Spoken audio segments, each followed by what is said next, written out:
Oh, what is the upskis, everybody? Welcome back to another episode of the GXWrestleCast. We're on episode 113/112. It doesn't matter, of my little wrestling show where once a week, sometimes twice a week, I go through all of the major WWE and AEW shows, give you the review, give you the recap, let you know what's going on storyline-wise, and at the end of the show, I give out my 3 stars of the week. And today, right now, we are doing a special bonus pay-per-view review of WWE's Elimination Chamber, which took place in Perth, Australia, in front of over 52,000 people. So let's just get into this pay-per-view review. We have a match on the kickoff show that I wasn't aware of was happening, so I didn't get it into my predictions. And the recap for the week's shows, WWE and AEW, is incoming.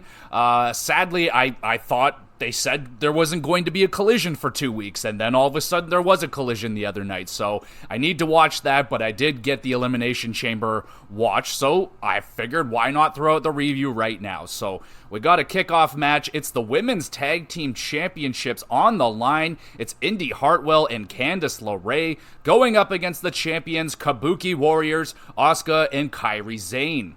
We get a nice bulldog dropkick combo from the Warriors. Hometown Indi Hartwell gets the hot tag, and the crowd goes wild for her. That was great.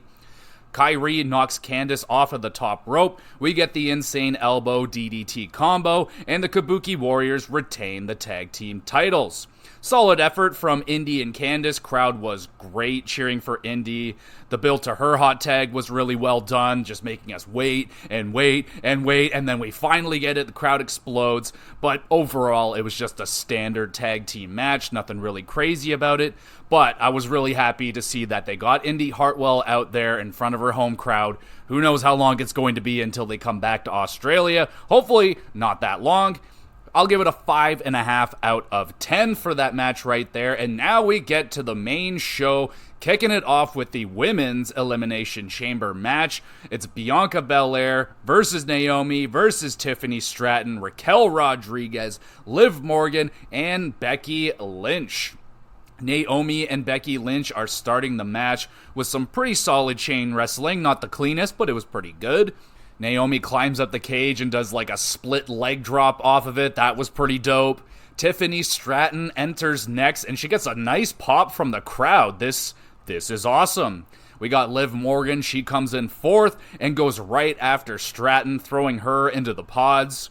Lynch hits Stratton with a Beck-sploder into the chain fence, and then she locks in the disarmer like through the fence. That was really freaking cool. Somehow Stratton gets out of that.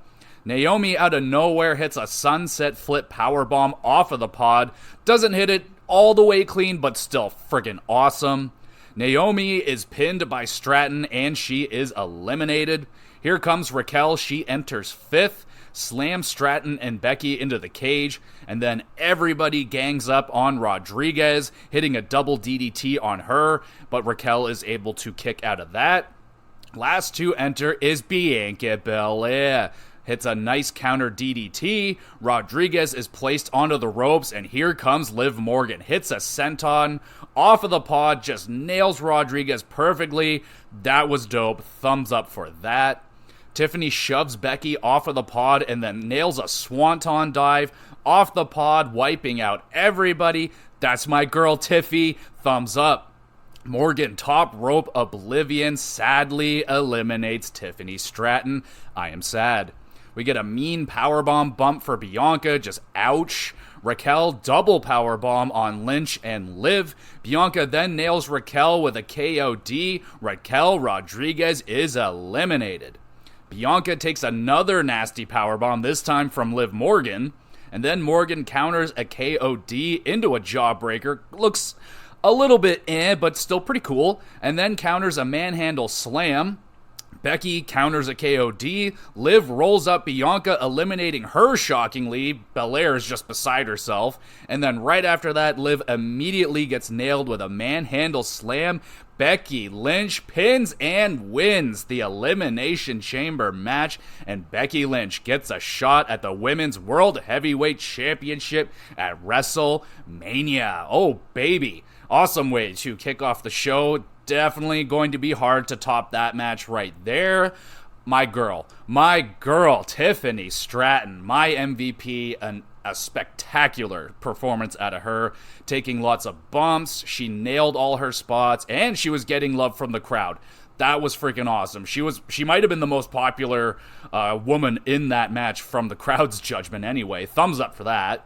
Naomi, Liv, and Bianca also had great performances. I felt like nonstop action throughout, really good pace, like there was no wasted time. Raquel was showing off her strength. She was pretty good, but she got absolutely nothing out of the crowd. They just didn't care about Raquel. And honestly, once Stratton got eliminated, the crowd kind of turned on the match. Like the final three women, it was Liv, Bianca, and Becky, and the crowd wasn't really latching on to any of the three of them, which was very interesting. Very good sign for Tiffany Stratton. I mean, she's just been undeniably unbelievable. So, yeah, I don't blame them for cheering for Tiffany. Becky Lynch, strong performance throughout, a little clunky in spots, but she was in there from start to finish, and the finish of this match was pretty freaking awesome, just chaotic. Bianca just devastated by that loss. This was a fantastic chamber match, maybe one of the best women's chamber matches, if not the best. I haven't rewatched all of them in a little bit, but this was dope. 8.5 out of 10. We move on from that into the Undisputed Tag Team Championship match. Judgment Day, Finn Balor, and Damian Priest with Dom Mysterio defending against the New Catch Republic is what they're being called now. Tyler Bate and Pete Dunne. I will be abbreviating New Catch Republic to NCR. Moving into the match. Well, not yet. Dom is yelling at the crowd first as they boo him mercilessly. NCR attack him before the bell, and then we get into the match. Bate getting cut off from Dunne for a good chunk here. Dom clocks Bate with a cheap shot while the referee is distracted. Dunne moonsault to the outside, takes out Judgment Day, and then a nice combo clothesline German suplex by NCR. Big lariat from Damian turns Tyler inside out. Out. Bate powers up Damian for a massive airplane spin. Very impressive. I mean, Damian's like a foot bigger than Bate. Regardless, moving on, Dunne nails the bitter end on Finn, but Dom is there to break up the pin. That was a close one. And then Tyler Bate tattles on Dom. The referee ejects Dom Mysterio from the match. The crowd goes wild. We get a double Tyler driver by NCR, but Priest is there this time to stop the pin.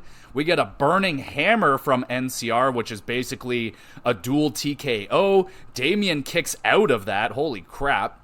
Double South of Heaven off of the ropes. Finn Balor flies off the top rope, nails Dunne with the coup de grace, pins, and the Judgment Day retain the Undisputed Tag Team Championships. Oh, fantastic effort here from NCR. Definitely getting put on the map as a legit tag team after this match. Lots of super close calls. I mean, damn, at least 2 times legitimately I thought they were going to win. Like, I was very excited. But yeah, those near falls, hook, line, and sinker for me. Nice smooth teamwork from NCR. Kind of dominated the champs for good chunks of this match, which has kind of been the story heading into this, because NCR has been battling with Dom and JD McDonough, and they keep beating them, and then JD McDonough will go to Damian. It's like, yo, these guys are legit, watch out for them. So yeah, really good stuff right there. What do I got? Solid performance from the Judgment Day. Dom getting a huge reaction out of the crowd, of course, not really surprising. I like this match, 7.5 out of 10. We move into a Waller effect segment, but Waller is not out there yet. It's Austin Theory in the ring, talking about some of his Australian experiences. The crowd boos Theory, so he introduces Australia's own Grayson Waller, who gets a pretty nice pop from his peoples. Waller doing some Aussie chants with the crowd, and then he introduces Seth frickin' Rollins. Crowd sings the shit out of Seth's song. Well done right there. And then they bring out Cody Rhodes. He does his thing, the whoa whoa whoas. We get Seth. He says he's gonna beat whoever wins the chamber at WrestleMania. Waller asks Cody if he feels sad that he deprived us, the viewers, of Rock versus Roman at WrestleMania. Cody trash talks The Rock, not feeling bad at all about it. Cody calls out Rock for a match, whoever, whenever, however, whatever. And then Seth reminds Cody again he is not alone in the fight versus the Bloodline. Theory chimes in, laying down some Rock lines. He does the "it doesn't matter" and all that stuff on Cody. Seth is fucking just giggling up a storm about it. And then Cody and Seth beat the shit out of Theory as his friend Grayson Waller just stands there looking on. Thanks a lot, Grayson. Pretty entertaining segment. Honestly, it is something you would see on Monday Night Raw, though it was a good crowd-engaging moment. I mean, yeah, and it's a little bit of a palate cleanser between matches. Not bad. Nice Waller got to be out there in front of his home crowd as well. He wasn't getting booed. He was kind of playing a neutral party, hence why they had Theory out there kind of healing it up, getting his ass kicked. Pretty good. I didn't hate the segment either. I actually kind of liked it. Now we get to the men's Elimination Chamber match. It's Randy Orton, Bobby Lashley, Logan Paul, Drew McIntyre, LA Knight, and Kevin Owens. Speaking of Kevin Owens, Kevin is going insane in the pods, man. He's like, I think it was Drew McIntyre threw his shirt and he like fainted, like overselling. Logan Paul walks by and he just starts smashing his head into it like a fucking wild caged animal. Unbelievable. Thumbs up for Kevin. That was great. And then we get to the match. It's Drew McIntyre and LA Knight. They're starting the match off. Kevin Owens enters third. He has a house of fire. Hits Knight with a friggin' choke slam, which apparently he did that choke slam for, I think it was a sick kid request. Something like that. Still fucking awesome right there. Kevin, thumbs up. We get a combo code breaker senton thingy. Lashley comes in. He enters fourth. And Orton enters fifth. He goes after Kevin Owens. Lashley spears Knight and then spears himself into the ring post. Classic Bobby. Logan last to enter. Kevin waiting for him like a wild animal. They start fighting in the pod. Pretty good. Bobby spears Logan through the pod, and then Lashley is slow to get up. He walks right into a Claymore, and Bobby Lashley is eliminated. And then Lashley is checked on by just a group of referees, like 6 of them. I think he suffered a legitimate injury there. I haven't heard anything about that, but seems legit. We got LA Knight, He hits multiple BFTs, and then out of nowhere, it's AJ Styles. He arrives, beats down LA Knight with a chair, hits a Styles clash onto the chair, and then AJ leaves. McIntyre, that little sneak, he crawls into the pin. LA Knight is eliminated. Nana! Kevin Owens takes nasty knees to the back, missing the swanton. That was brutal. Orton hits RKO out of nowhere, and Kevin Owens is eliminated. No. Logan climbs the pod, hits a crossbody off of it onto McIntyre, catching Drew pretty high in the face, but everyone's okay. Logan pulls out his brass knuckles, only to eat an RKO out of nowhere. Logan Paul is eliminated. We get the final 2. It's Randy Orton and Drew McIntyre. Drew counters the RKO into a spine buster, and then we get the RKO out of nowhere, but it's Logan Paul. He's still here. He nails Orton with the brass knuckles. Drew again crawls into the pin, eliminates Orton. Drew McIntyre wins the Elimination Chamber. Oh, fuck yeah, baby. Got that one right, too. And I got Becky Lynch winning the Chamber right, and I got Judgment Day winning the tag team match right. I'm on fire. But goddamn. Speaking of on fire, Kevin Owens, oh my god, easy MVP for his performance in there. He was so hilarious, so fired up, and fucking just being Kevin out there. I mean, Jesus, Kevin deserves so much more in the WWE. I mean, fuck. He seems like really frustrated right now. Like that performance almost seemed like lashing out a little bit. I don't know, maybe I'm reading into it a little bit too much, but still fucking loved it. But not as many highlights in this chamber match as the women's. Lashley appears to have hurt himself during that smashing himself into the pod. Decent use of the chamber. Logan's dive off of it was okay. Fairly safe and standard chamber match, nothing too crazy about it, nothing overly bad or anything, just kind of, it was fine. 6 out of 10 for this chamber match. We move on. It is Triple H. He comes out to thank Perth, and then he announces there are 52,590 people are in attendance. We get a big old fireworks show. Cool. Now we get to the main event match. Women's World Heavyweight Championship, Rhea Ripley defending against Nia Jax. Rhea has a ton of friends and family in the front row in her hometown, or home country, I should say. This is crazy and awesome. Nia disrespecting Rhea, shoving her butt in her face, and trash-talking Ripley's family. Not nice. Nia hits 2 impressive deadlift powerbombs on the champion. Avalanche Samoa drop. Rhea Ripley kicks out of that. And then Ripley lifts up Rhea, drops her face first into the turnbuckle, and nails a nice frog splash. But Nia kicks out of that. Nia responds, Samoan drops Rhea onto the announce table and then leaps off the announce chair, elbow drop through the table. That was a hard thing to pull off. Very impressive, Nia. Thumbs up. Annihilator in the ring right after that, and Ripley kicks out. Holy shit. Nia nails a superplex on Jax, finally able to get off the riptide, pins, and Rhea Ripley retains in Perth. Fuck yeah. Ripley celebrates in front of her country and family. Damn, yeah. Well done match. Fired up beginning here for Rhea Ripley. She was hot out of the gate, and then Nia quickly goes on a tear, just whooping ass. I can't, going through the table and then taking the Annihilator. The Annihilator being a very powerful finisher at this time. Nia Jax been tearing apart the women's division with it for weeks, and Ripley to kick out of it like that was insane. And yeah, man, just really solidifying Rhea Ripley as the toughest women on the roster. The storyline coming into this one with Nia just being an absolute animal. She came into this match looking very, very strong and a good, solid challenger for Rhea Ripley in this one. Though it was, to have Ripley in her home country, I really had no fear of her losing this match, but they did as good of a job coming into it with the storyline.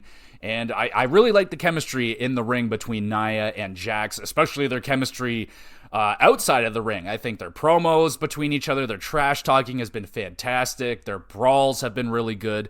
And yeah, this was a good match. I'm going to hit it with a 7 out of 10. A little bonus with that Australian atmosphere. And that is the end of the show. I thought it was a solid show in Australia overall. The women's Elimination Chamber match, and Tiffany Stratton especially, they stole the show for me. Shout out to Kevin Owens' hyper performance. That was awesome.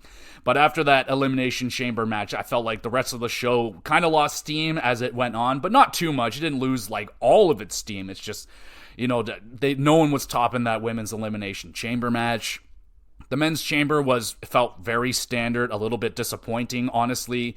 It felt like a very loaded up chamber. You look at the names in there, and yeah, it was just it was fine. It was just not that, it's definitely not going to be a very memorable one. I'm just extremely happy that Drew got the win. That dude has been on a tear for months now, and very, very deserving of the win. Can't wait to see him go up against Seth at Mania. We'll say there was a good amount of fluff in this show, they had their own commercials and a lot of recaps and this and that. Easily could have had another match on the card. No Intercontinental Championship present on this show. That's a little bit disappointing. I will say the crowd was good, but I'm just not a fan of the huge stadium shows as a whole. The pops just don't hit the same. They are so much better when you're in a nice arena with 20,000 people in there, a nice roof on there. I love the look of an outdoor show. It looks amazing. It's so fucking cool looking. The setting of Perth was dope. They were showing off these shots of the outside of the stadium, and you could see the Australian skyline in the background with the sun setting. It was fucking gorgeous, but the crowd it doesn't sound as loud as 52 people. 52 people showed up. 52,000 people. It didn't sound like 52,000 people were out there, but still looked really good. Super happy that Rhea and Nia got the main event spot as well. That was, I wouldn't say necessary, a little bit of a surprise. I wasn't 100% sure if they were doing that, but fucking great job that they did. No, was it the best match on the card? No, it wasn't, but I mean, Rhea Ripley absolutely deserves that spot in the main event. She's been killing it for WWE. She's arguably been, or probably is, I think, not even with an argument, the MVP of the women's division for the WWE. So, yeah, very happy that she got out there. Same with Grayson Waller and Indy Hartwell on the pre-show. It's nice to see that they got... The only was where the fuck was Bronson Reed, man? Is he not from the area as well? Hopefully he was at least here. I didn't see him anywhere, but yeah, man, that was pretty good. Like I said, the finish, the main event, it was predictable that Ripley was going over. No offense to Nia Jax, but like I said, I thought they did a good job leading into the show.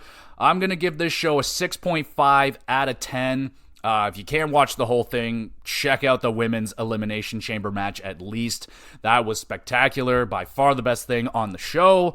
And yeah, so there you go. Let me know what you guys thought of the Elimination Chamber as a whole, the whole show, what you think of the atmosphere in Perth, and what do you think about the stadium shows? Or do you prefer the outdoor show, or do you prefer the more the closed-in arena show? That's what I'm more about, but I understand, you know, to have double the amount of people there, it's a lot more money to be made, right, for the WWE. So I understand why they make that decision, but regardless, super sick that they were in Australia. Hopefully they're coming back sooner rather than later, and I know that they're coming to Canada soon for Money in the Bank. I'm still waiting to buy my tickets and praying that I can go to that show. It's going to be awesome. And yes, so I will have the regular recap for AEW and the rest of the WWE.